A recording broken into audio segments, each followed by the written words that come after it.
Royal Mail, the British national mail company, was separated in 3 branches in 1986. The branch dedicated to parcel deliveries, Royal Mail Parcels, was renamed Parcelforce in 1990.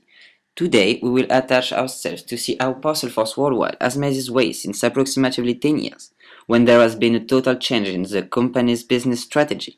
Because the parcel industry is an oligopolistic market, the competition is very strong. Remember, between 2000 and 2001, Parcelforce was in debt, lost about £100,000 for the first half of the year. Why? Because there were too many strategic and operational problems. We can now say that they overcame it. They reduced their staff number, they invested in new technology, about £2 million, and reached in May 2010 a turnover of £399 million. But we will focus on their actual strategy and try to establish an objective critique about it. Parcelforce Worldwide operates its collection and delivery services via a network of 53 local depots. These have been strategically located around the UK, from Inverness in the north of Scotland to Plymouth in the southwest of England. There are 2 depots in Wales, 1 central depot in Northern Ireland serving Belfast, and 2 smaller satellite depots. The larger posters also have the option of a direct feed collection. In other words, rather than a local depot collecting parcels for sorting, a trailer is left on site, filled up during the course of the working day, and then taken directly to Coventry for processing.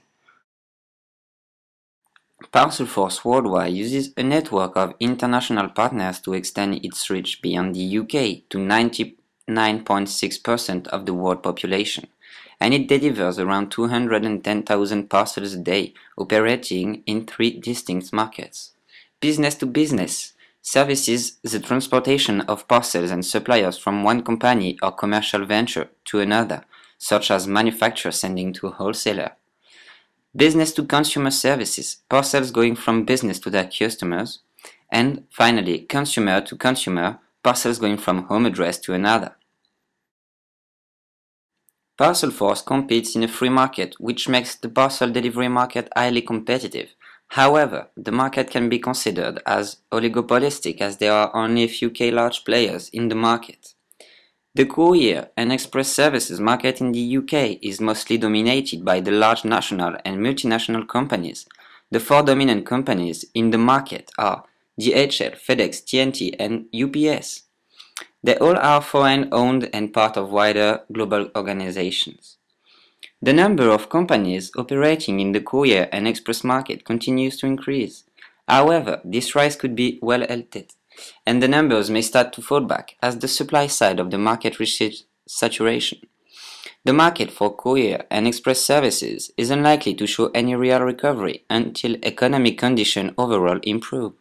Climate change and the global economy have a direct effect on the industry, such as government spending cuts could increase unemployment and reduce consumer and expenditure, including retail sales. This could in turn affect demand for the services of the courier and express companies. Recession has affected the courier and express services sector as a whole, in the way that many companies have restructured their operation in the face of falling demand. Royal Mail is also badly exposed to industrial action by its employees, which can affect deliveries and lead to business customers switching to other mail providers. This can dent customers' confidence in the Royal Mail's latest business and have an adverse effect on the group as a whole. On a global basis, entry barriers to the international express sector are high, since the service demands a large-scale network, technological capabilities, investment in fixed assets, and a recognized brand name with a reliable reputation.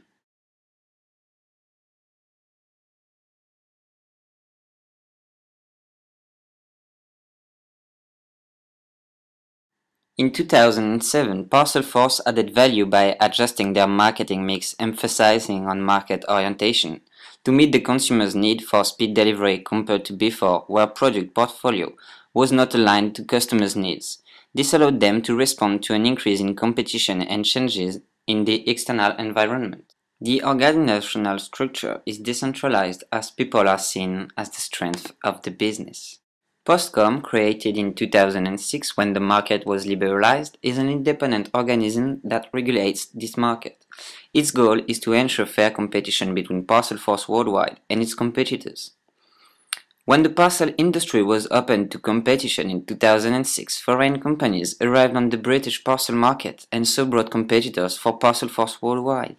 However, it still has an exclusive partnership with Royal Mail, giving it an unfair advantage. The high rise of oil prices have severely raised operating costs, making the competition even more difficult to bear because making a price rising policy risky. The GDP has known a sharp decrease in 2008 as a direct consequence of the financial crisis. However, the recent increase in the output shows that companies, Parcelforce-based clients, are doing better. Though Britain is getting out of the recession, unemployment is still at 7.7%, which is 2% more than in 2008. Households as well as companies have less money and are willing to spend as little as possible. Emails have become a common replacement for regular mail services, and fighting this new competitor is a real challenge for every parcel company. The use of satellite navigation system allows precise localization of the parcels. This ensures both a decrease of wrong shipment and an increased safety of the products. Moreover, the use of tracking numbers on the parcels allow customers to check the whereabouts of their goods and result in an increase of customer satisfaction. Due to the limitation of working hours to 48 hours a week in April 2005, the parcel industry had to recruit more drivers. This caused a sharp rise in operating costs, but resulted in way less mistakes due to tired employees. Parcelforce worldwide and its competitors must comply to the European Union legislation and standards. Parcelforce worldwide and its competitors must comply to these standards also on ecology. In 2008, it was one of the first companies in the UK to gain certification under the Carbon Trust Standard for its efforts on lowering its carbon footprint. The company is offering woodland carbon services, giving the opportunity to voluntarily donate for carbon sequestration with every purchase. The strength of Parcelforce. They are part of the Royal Mail Group and the largest network group in the UK. It's highly trusted UK brand by the consumers. We can find it very local and easily accessible because its location is maximum 3 miles away from every home. Parcelforce Worldwide has two interesting partnerships, one with the Royal Mail in the UK and the other one with GLS in the European Union, an open market which holds 7% of global population. Also, great collaboration Worldwide Global Express, a fully tractable delivery service from next day to Europe and North Africa and delivery from 2 days to the rest of the world. Though this is really something very important for them.